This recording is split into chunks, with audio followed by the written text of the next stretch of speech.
Welcome to The Explainer. Today, we're diving into the incredible story of how a single, devastating tragedy sparked a national revolution and brought Corazon Aquino to power in the Philippines. All right, so to really get this, you have to start with the event that changed everything. The moment that unwillingly thrust Corazon Aquino into the political spotlight was the assassination of her husband, Senator Ninoy Aquino, who was a leading voice against the Marcos regime. You see, that single act of violence on August 21st, 1983, it was supposed to silence the opposition, but it did the exact opposite. It galvanized it. It unleashed this powerful wave of public anger against the 20-year rule of Ferdinand Marcos. And out of this absolute tragedy, a leader emerged, but not the one anyone expected. Corazon Aquino, who had always been a private citizen, a self-described housewife, was suddenly transformed. She became the one person who could unite a fractured opposition, really embodying the nation's deep hunger for change. So you've got this massive groundswell of support, but its first big test wasn't going to be a fight on the streets. Nope, it was a battle at the ballot box. And this forced Aquino into a super high-stakes decision, one that even people in her own camp were seriously questioning. And this was the huge dilemma. I mean, why would you even bother participating in an election that everyone knew was going to be corrupt? In 1984, opposition lawyers flat out warned her that taking part in the parliamentary elections carried a grave risk of just making a corrupt system look legitimate. It was like agreeing to play a game where your opponent makes up all the rules. But this right here is where you see Aquino's political genius. She didn't see participation as weakness. She saw it as a weapon. She had this brilliant three-part strategy.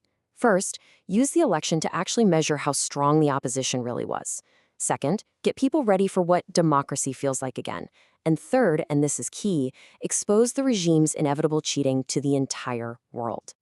And boy, did that gamble pay off. I mean, despite massive, totally orchestrated fraud, the opposition won a stunning number of votes. This did more than just prove that people wanted change. It completely validated Aquino's strategy. It gave the movement the fuel it needed for the final showdown. So that momentum from the election, it was way more than just a political win. It was the spark that was about to become an inferno. It set the stage for one of the most amazing nonviolent revolutions in modern history. And just look at how fast it all happened. After another crooked election, Aquino called for peaceful civil disobedience. That lit the fuse for the People Power Revolution. We're talking millions of people flooding the streets, literally forming human barricades to protect military leaders who were now defecting. And in just a few days, a 20-year dictatorship just crumbled. And just like that, Marcos was gone. Corazon Aquino was sworn in as the 11th president of the Philippines on February 25, 1986. What a triumphant moment. It was the beginning of a whole new democratic chapter for a nation that had fought so hard for it. But, winning the revolution is one thing. The euphoria faded pretty fast, and it gave way to the sobering reality of actually having to govern a nation that was deeply, deeply wounded. The victory was really just the beginning of a much harder struggle.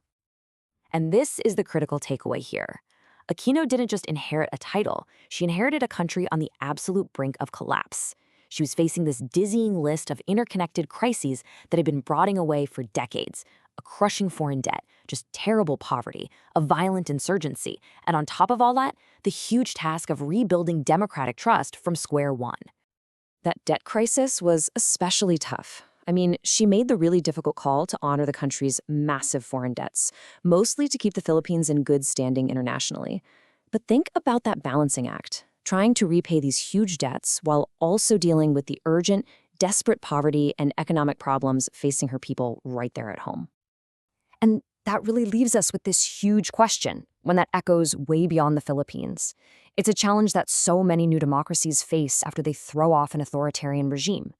How do you reconcile the promise of a bright new future with the heavy, heavy burdens left behind by the past?